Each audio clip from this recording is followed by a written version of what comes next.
All right. So as I was saying in last class, this is the fastest I've ever covered the material in 321, in pretty much in any class. Just trying to keep ahead of the lab, I think, just made us go through the material. So from here on out, we'll go into a lot of problem solving in class.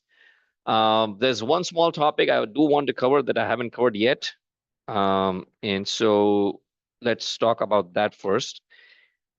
Let's see.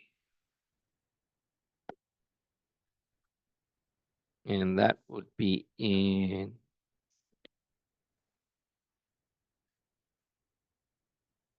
here. Let's see, binary numbers, beginning, binary subtraction, binary addition, decimal to binary, and then hexadecimal. So let's bring this up. Oh, also, I did have several emails about the confusion for last quiz because I said there wouldn't be any sequential, then a sequential circuit showed up in there.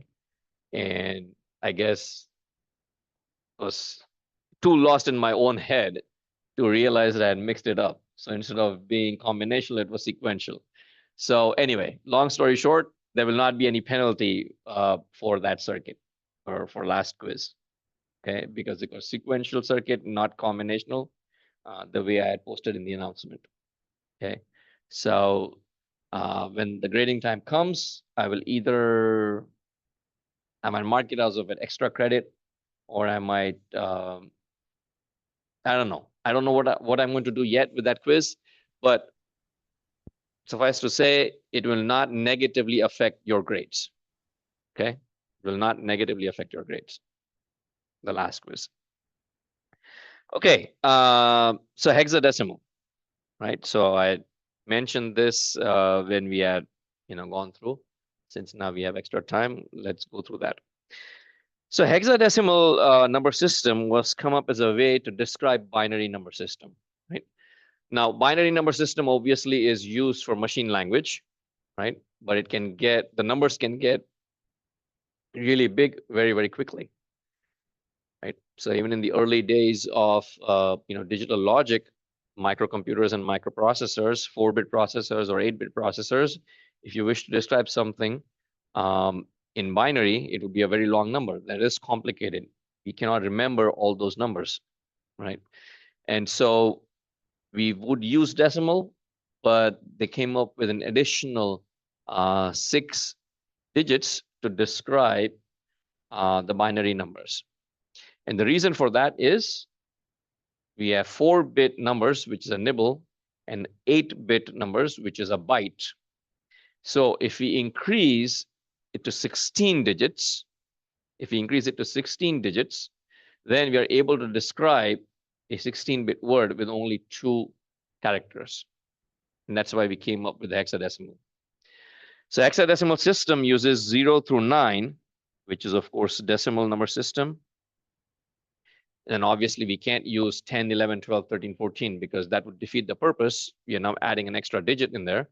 So we decided to use the first 6 letters of the English alphabet, which is A through F. So A through F, 6, hex, hence hexadecimal. Okay. Even nowadays, if you look at computer systems color codes, for example, there is RGB color codes, and there's an equivalent hexadecimal code also. So if you look up hexadecimal color codes, it'll tell you some numbers, FFF 00A 1 through 5. It represents the color.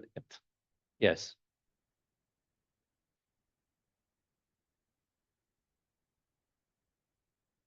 Yes, the question being asked is, in other countries where the alphabets are not the same, do we still use the hexadecimal? The answer is yes. In India, English is prevalent.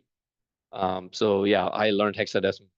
So we actually, when I was a student, we learned assembly language programming, where we actually used hexadecimal keyboard entries. So yes, if you're using, unless you want to design your own computer system, and unless you want to come up with your entire completely different something which I can't even begin to imagine, you would be using the hexadecimal system. Yeah. But I mean, we use these numbers. The numbers apparently are Arabic numerals. They are not Roman numerals. So it's worldwide standard now at this point. Anyway, so let's talk about hexadecimal, right? Hexadecimal, A through F is decimal 10 through 15. And then binary would be, corresponding binary numbers would be right here.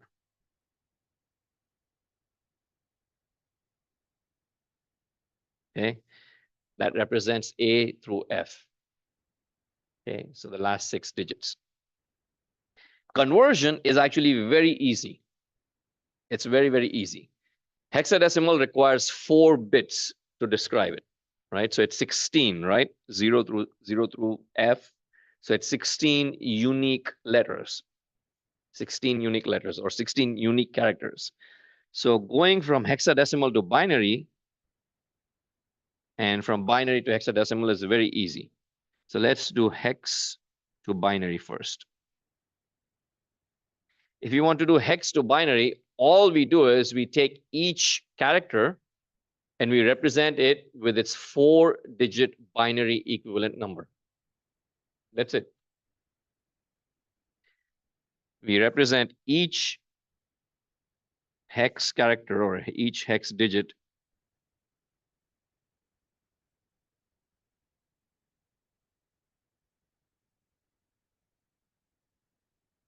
with its 4-bit binary number.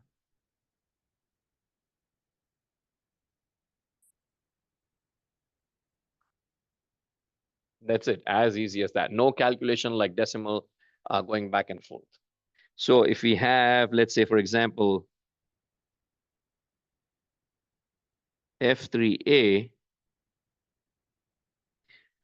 0.2 to the base 16. Hexadecimal base would be 16. So F3A 0.2 to the base 16. The binary for this would simply be the 4-digit representation for F, 4-digit representation for 3, 4-digit representation for A, and then for 2. And that's it. That would be the binary equivalent for this hex number.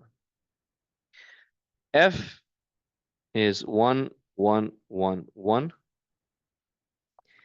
in 4 digits. 3 would be 0, 0, 1, 1. A is 1, 0, 1, 0. And then 2 would be 0, 0, 1, 0. Note, we only need 2 digits to represent 3 and 2, right? 0, 0, 0, 1, 1, 0, 1, 1. But if you're doing hex conversion, we add the leading zeros or we add the trailing zeros. So for decimal, if it's 2, it'll be 0.0010, right? And then we write 3, it'll be 0011. We add the other 2 missing zeros. Does that make sense to everyone? Let's take a pause. Let me know if you have any questions.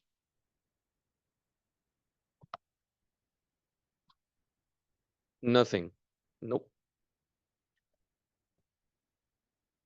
We simply take the 4-bit binary representation for each hex digit, and we simply place it in the same order as the hex number.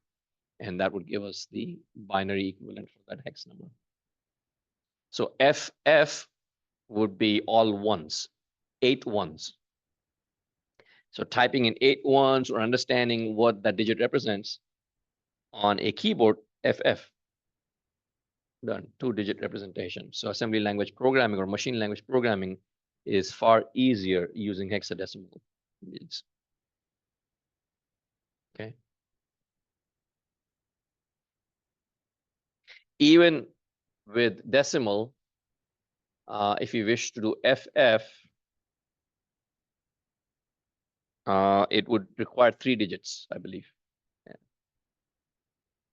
Yeah, it would require 3 digits in decimal. It would be a number greater than 100. Okay, so that would be F3A 0.2 base 16 goes to 1111 0011 1010 0.0010 in binary to the base 2. Okay. Binary to hex is the exact same way. The only thing we have to keep in mind is when we group these digits together, they must be in a four-digit group. So in groups of 4.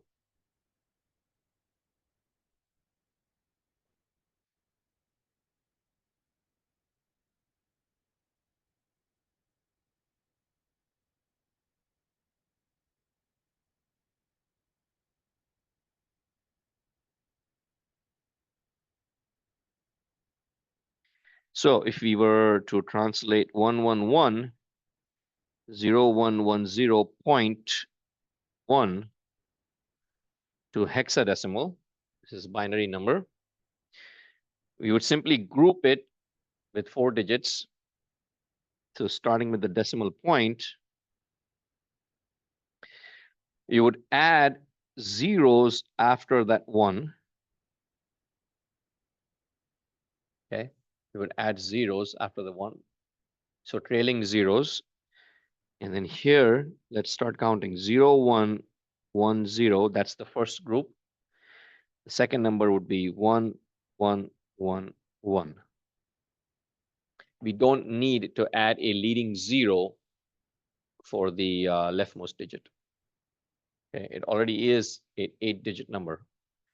If it was 7 digits or 9 digits, then we would add the zeros in front. Does that make sense? Right? And so in this case, 111 is F, and 0110 is 6, and this is 8. So in hexadecimal, this number becomes F6.8. F6.8.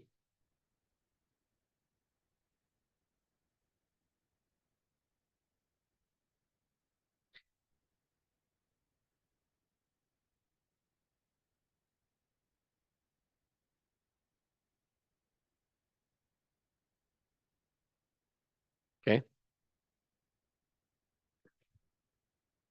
All right, any questions? Straightforward, right? So binary to hex, binary to hex and hex to binary is, again, very straightforward.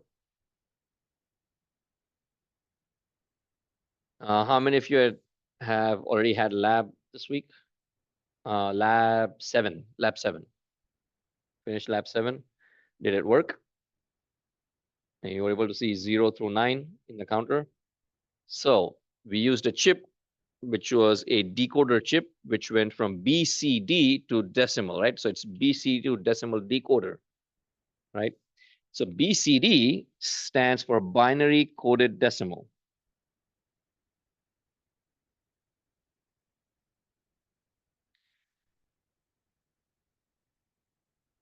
BCD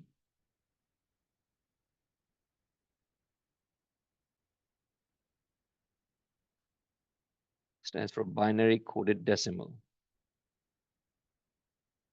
Obviously, when you'd have decimal, we would first convert it to binary, and then binary needs to get converted to decimal, right?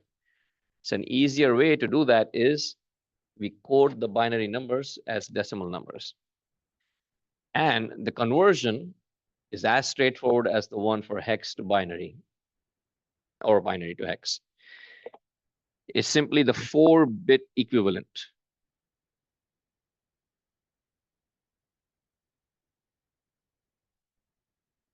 of a binary number. So if you have a BCD number, for example, 93.2 in decimal,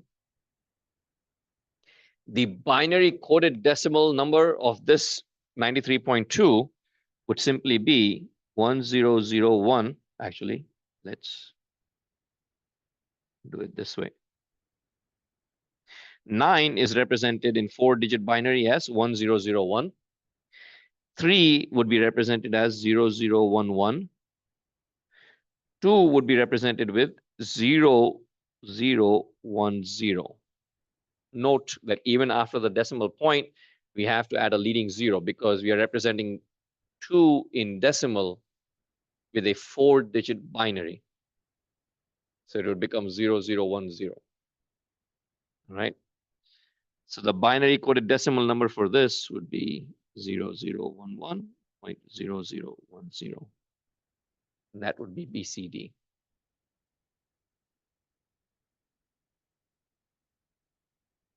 So in our calculators, if we push the button 9, the electrical signal would be 1001. So 4 bits would go 1001. That's how it would work. So most calculators use BCD equivalent. 0 through 9 on the number pad. So 0 would mean 4-bit lines that are going underneath the keypad would be 0000, meaning all 4 voltages are 0 volts. If we add in 9, 1001. And obviously, we don't need the other 6 states. So anything beyond 1010 all the way to 1111 is prohibited in BCD. So the states of 1011 to 1111 are prohibited. Which, when you did the counter, you would have seen, right? It goes through 0 through 9, then back to 0. Did it work for all of you that way? It didn't.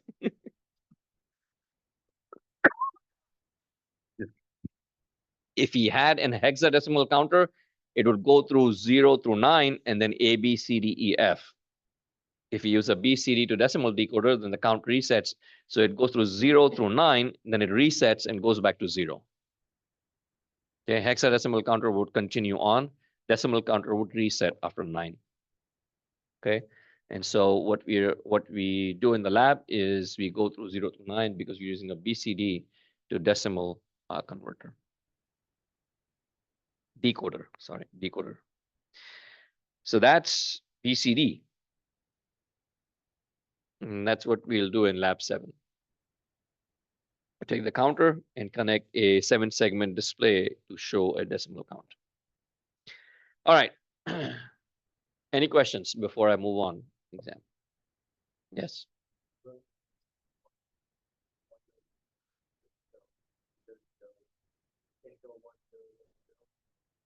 1010 would be A. So in a decimal counter, A does not exist. So the question being asked is how and why we would be resetting this is because in a decimal counter, we would only count up to 9. So if you're using a multimeter and you'd expect, I don't know, 43.7 milliamps, and instead of 43.7, you just saw FA 0.3 something, you're like, something's wrong in there because it's measuring hexadecimal. It's displaying the answer in hexadecimal. Yes.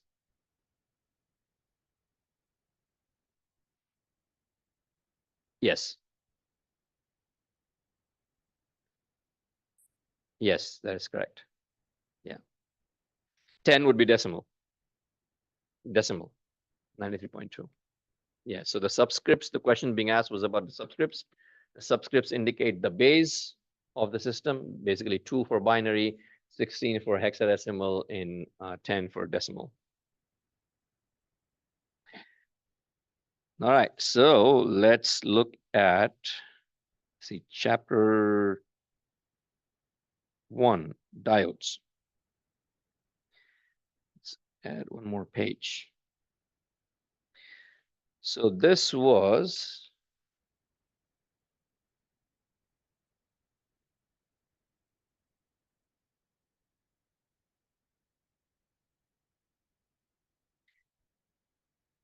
There were quite a few questions about this. How and why this worked. Oh, should have started off with a smaller.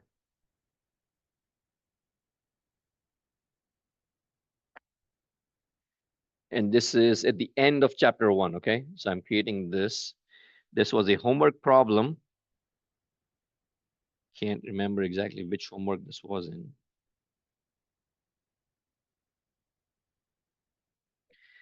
But there were 4 diodes. You were asked to analyze the circuit using these 4 diodes.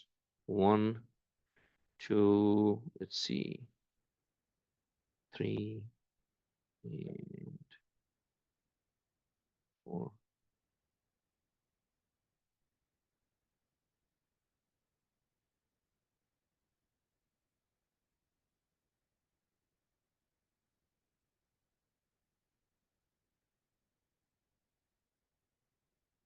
Do y'all remember this?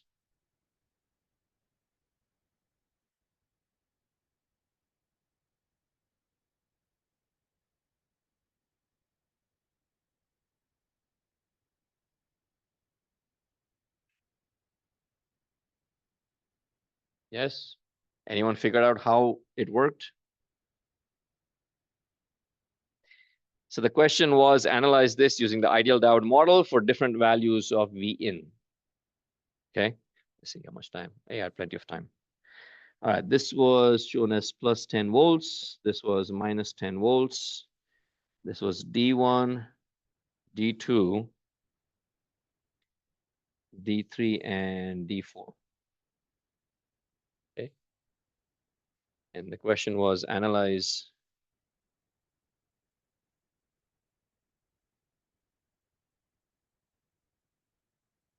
using ideal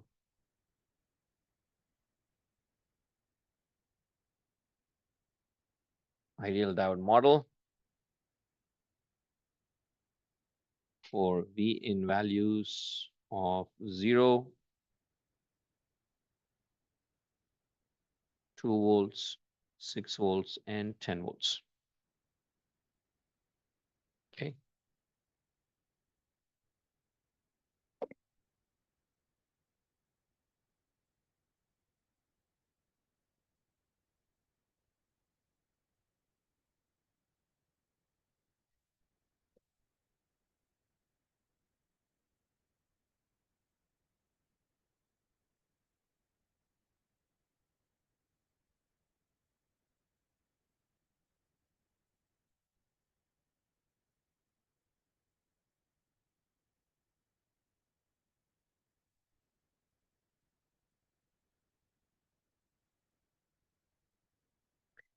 All right. So I don't know about you, but when I was a student, I always had a hard time visualizing, positive supply connected at the top, negative supply connected at the bottom.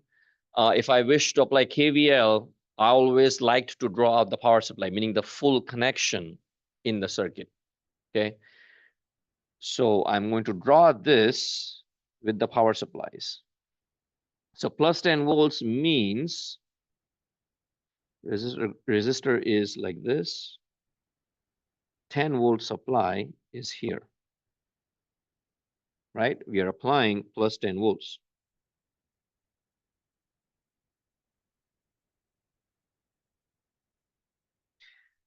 Plus, minus.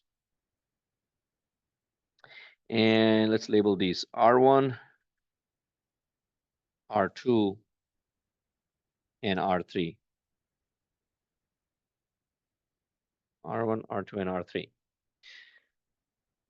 So this would be R1. And then R1, there was, of course, a diode. And then I want to do this. And for minus 10 volts,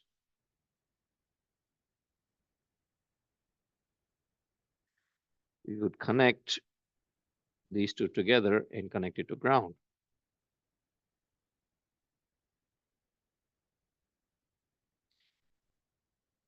Dual power supply. Remember from op amps? 2 power supplies, you connect the negative end of the first one to the positive end of the second one, And thus now you have a negative power supply, plus minus, right?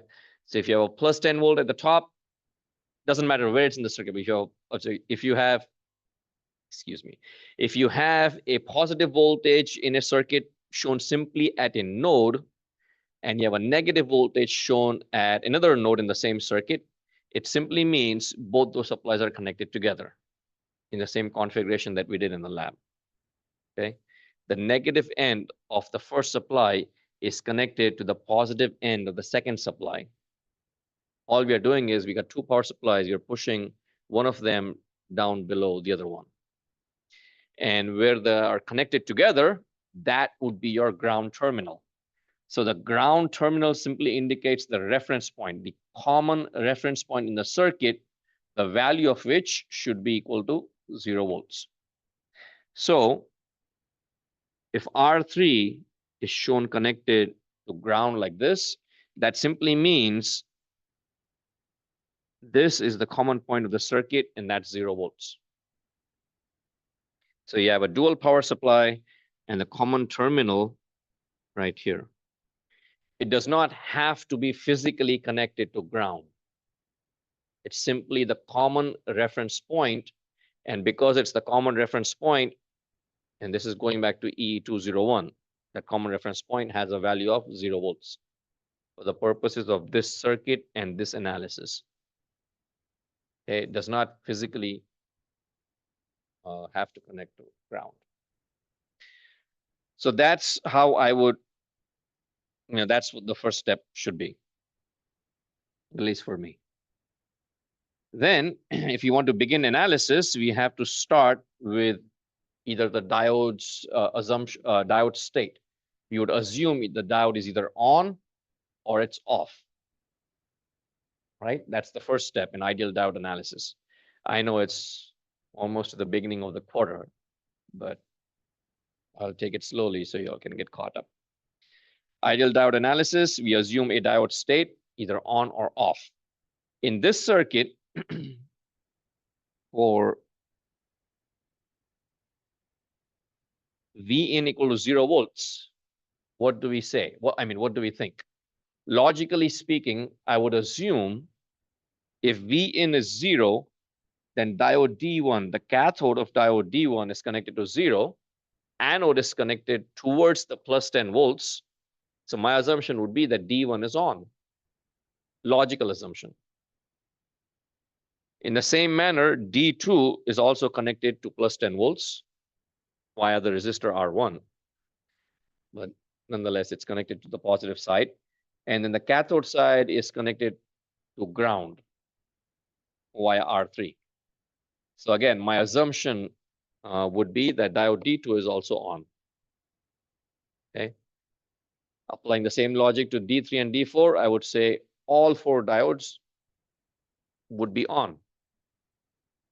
So for Vin is equal to 0, I would say all diodes on. That's my initial assumption. Now, if all diodes are on, they're replaced by a short circuit, and they would look like this.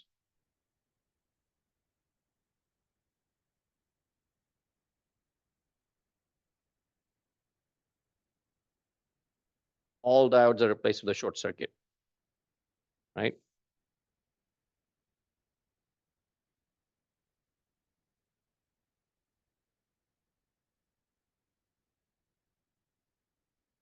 So the junction looks like that.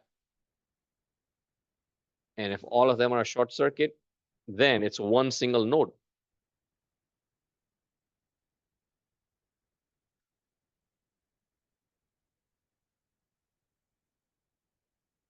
All right, 1240. Pick up the pace a little bit. You all with me so far? Right? This is simply my assumption. It could turn out that it's incorrect, or it could be that it's incorrect. Doesn't really matter. But all diodes are short circuit, so it forms one single node. So then I'm going to redraw my circuit.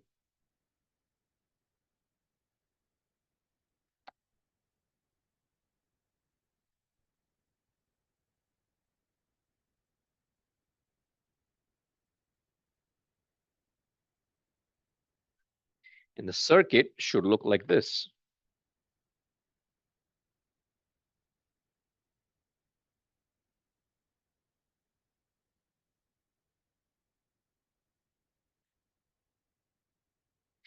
Because this is a short circuit,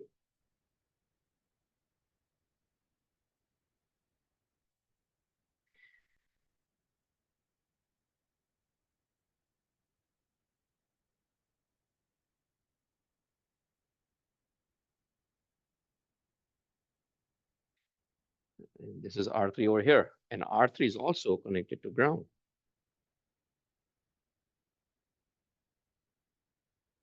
Okay.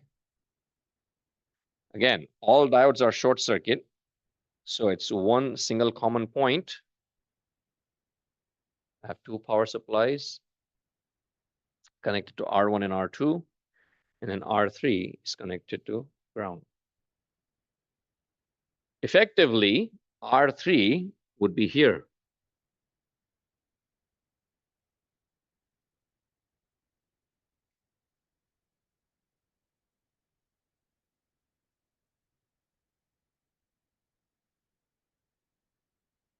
Does that make sense? Both points are connected to ground. Middle point of the supply and the bottom end of R3. And R3 is in parallel with the short circuit. If it's in parallel with the short circuit, it's effectively redundant or effectively removed from the circuit. No current can flow through R3 because there's a short present in there. So R3 may as well not be part of the circuit. And so then all we have left is, we'll say I1 and I2. We calculate values for I1 and I2, and if they turn out to be positive, then our assumption is correct. Which in this case, yes, because it's one resistor and one voltage source. So that voltage source is applied parallel to that resistor. Resistor is 1 kilo ohm. So I1 is simply 10 volts divided by 1000 ohms. That means it's 0.01 amps.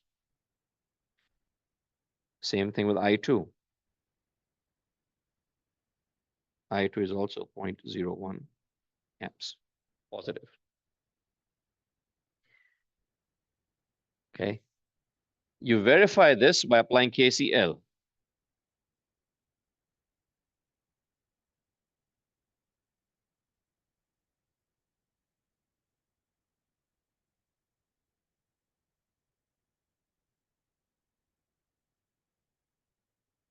And when you apply KCL at the nodes, yeah, we will obtain that the answer is correct. Okay. So assumption would be that it's correct. So not assumption. The answers verify that our assumptions at the beginning of the problem is correct. Okay. All right, so let's move on. So I won't do 2 volts. I'll let you practice that, and you will see that the end result will be the same. Now let's take 6 volts. Okay, we can make the same assumption, but this time, since V in is 6 volts, we have a third power supply in there. So for 2 volts also, you would follow the same pathway. All right, you take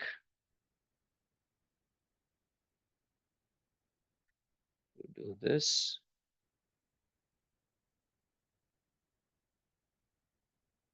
V in equal to 6 volts. Assumption is all diodes are on.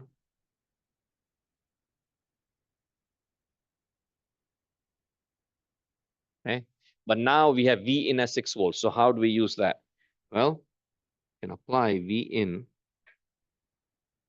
like this.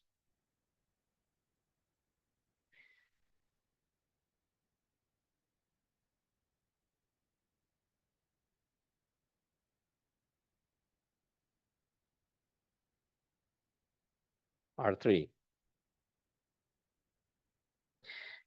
And R3 connected to ground simply means you're connecting it here.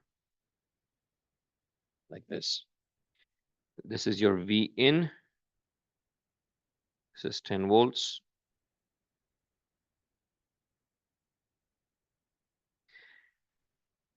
This is I1. This is I2. This is I3.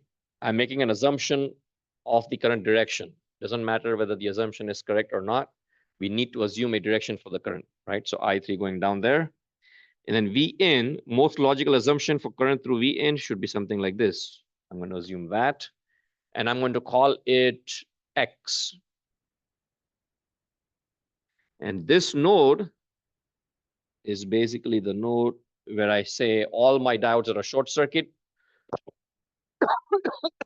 This node represents the short circuited diodes. Okay, that node represents the short circuited diodes. So we would go through the same process. V in this time is 6 volts. And we'd apply KVL in the top loop, KVL in the bottom loop, obtain the current I1 and I2. Okay, so if I apply KVL in the top loop, let me move this to the left.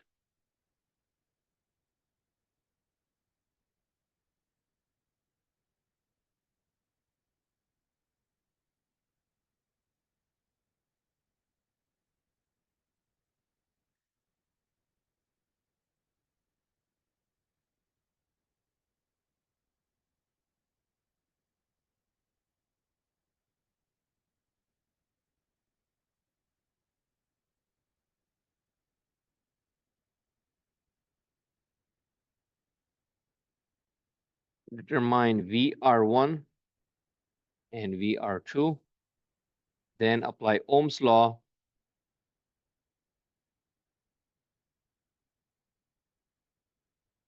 to calculate I1 and I2, and then also I3. Okay. If I apply KVL to the top loop, or I'm directly going to write down I1, no need to do multiple steps. Okay. I1 would be 10 minus 6 divided by 1,000. So 4 milliamps, right? R1 is connected between 10 volts and plus 6 volts. And then I2 is connected between plus 6 volts and minus 10 volts. So it would be 6 minus or minus 10 divided by 1,000 gives me 16 milliamps. And I3, which is flowing through R3, is simply connected in parallel to the V in source, which is 6 volts. So it's 6 divided by 1,000 gives me 6 milliamps. All right, 4, 16, and 6. I got 12 minutes left, so I'm going to go through this at a slightly faster pace. So all currents are positive. My assumption would be, not assumption, my conclusion should be that all diodes are on. But let's apply KCL as a verification check. If we apply KCL, what do we get? Let's call this node A. Let's call this node B. If I apply KCL at node A, I can try and determine X, right? So let's find X. What do I get?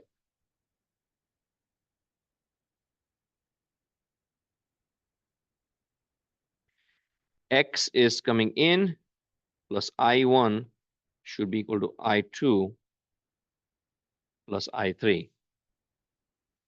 Therefore, X is equal to I2 plus I3 minus I1. I2 is 16. I3 is 6. And I1 is 4. So minus 4. And therefore, X should be 22 minus 4, 18 milliamps going towards the right. Make sense? Now let's apply KCL at B. KCL at B gives me I2 coming in, I3 coming in, and I1 is leaving, and so is X. I2 is what, 16? I3 is 6. I1 is, what is I1? 4. And X is 18. So that equation checks out.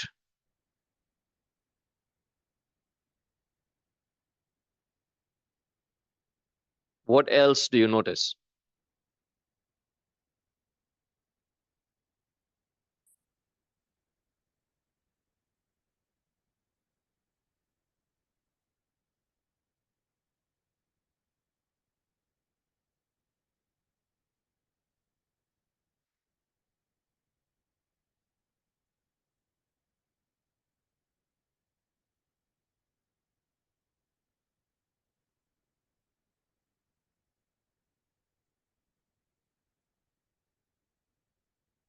Does that equation check out?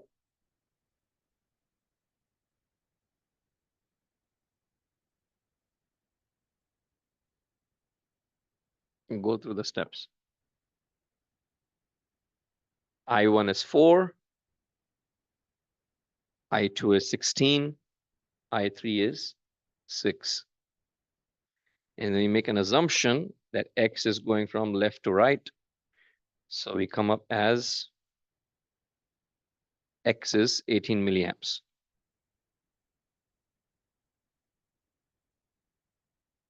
So if you do it this way, it's going to check out because it's the same two nodes. Because we are saying that I3 is going from one terminal to the other terminal.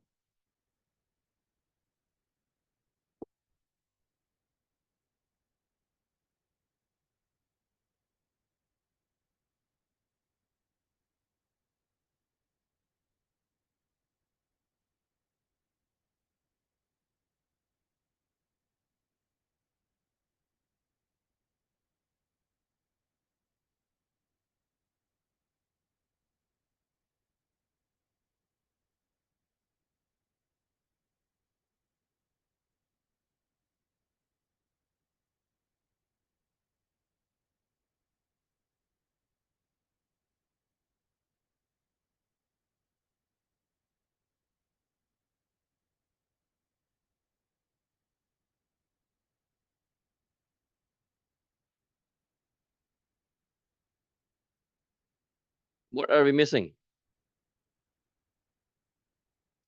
You need to expand the diode circuit.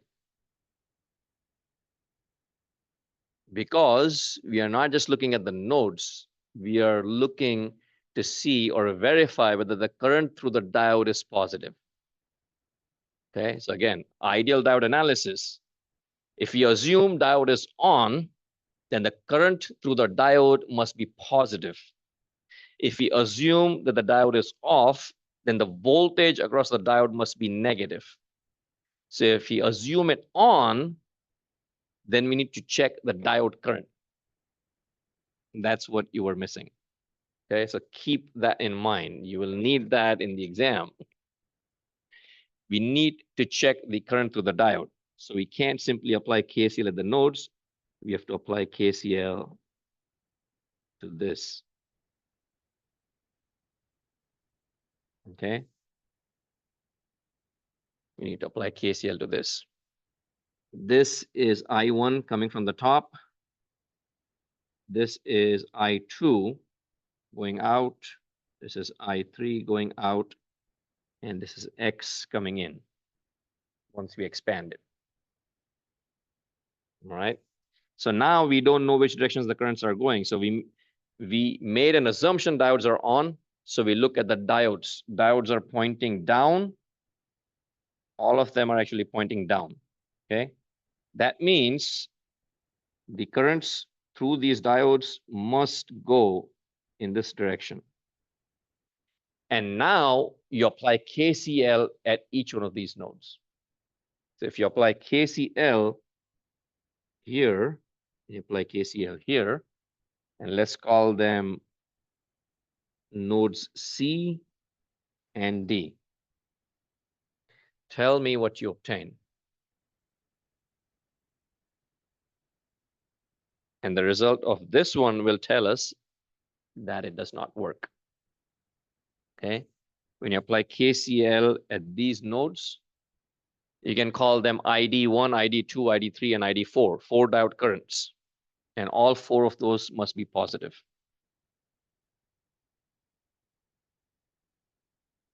It won't work because X is 18 milliamps. Okay, X is 18 milliamps.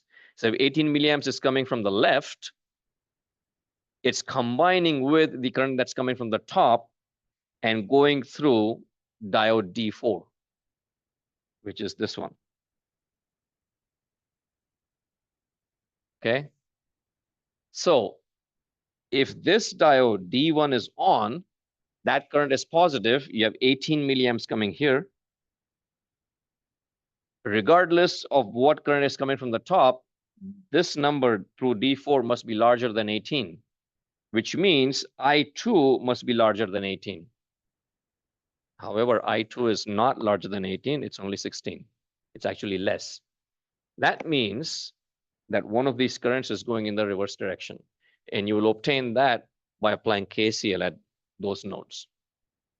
Depending on which node you apply depending on which diode you determine to have negative current, you would change your assumptions based on that. So if you apply KCL at C,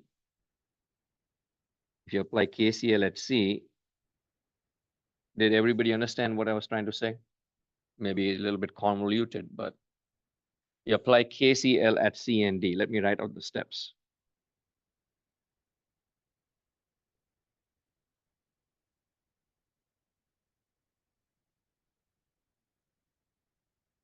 Label them ID1, ID2, ID3, and ID4. Based on our original assumption that all 4 diodes are on, all values of these currents must be positive. See, D1, D2, D3, oh, D4 is on the other side. Okay. So this is D4, and this is D3. But regardless, our assumption was that all diodes are on, so all diode currents must be positive. If I apply KCL at C, I get I1 splitting into ID1 plus ID2. And then X would be equal to, X plus ID1 is equal to ID3.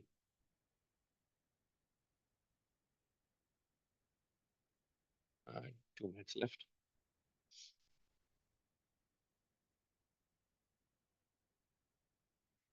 And then in the other node, I get ID2 is split between I3 and ID4. And then I2 is equal to ID3 plus ID4. Once we solve these, we'll realize that the currents for D1 and D4 are negative.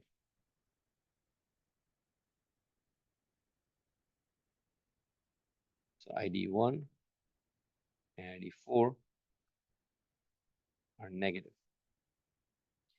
Hence, our entire assumption is incorrect. We have to use a different state. But because there are 4 diodes, how many possible states? 16 possible states. We only analyze for 1, right? We got 15 other possible states. So we got to make a different assumption and analyze the circuit for that. I will make it easy for you, and I will let you know that since D1, ID1, and ID4, the currents turn out to be negative, my next assumption is going to be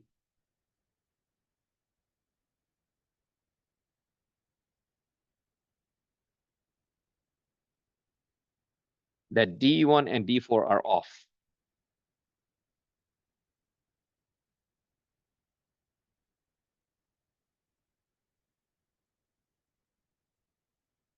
And assume D2 and D3 are on.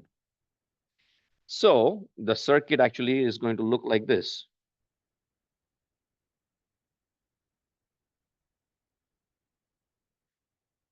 So this is D3, this is D2, D1 is open, D4 is open, and the circuit simply looks like this.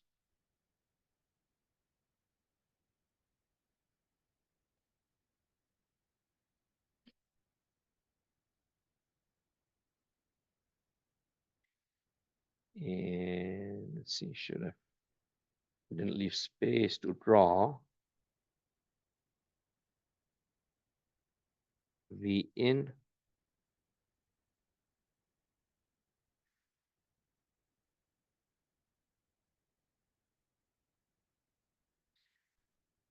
$10.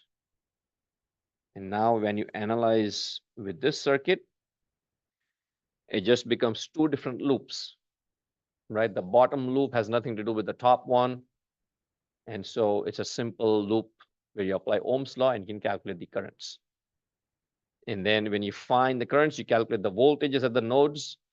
Once you calculate the voltages at the nodes, you will see that the voltage across D1 and D4 is negative, and the currents through D2 and D3 are positive.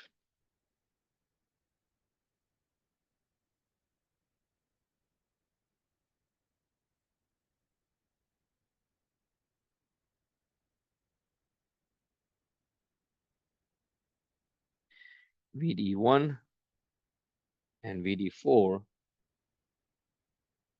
will be or should be negative. And ID2 and ID3 will be positive. Okay. So we'll end class here today. And we'll pick up here on Friday. We'll do more circuits, more analysis. All right.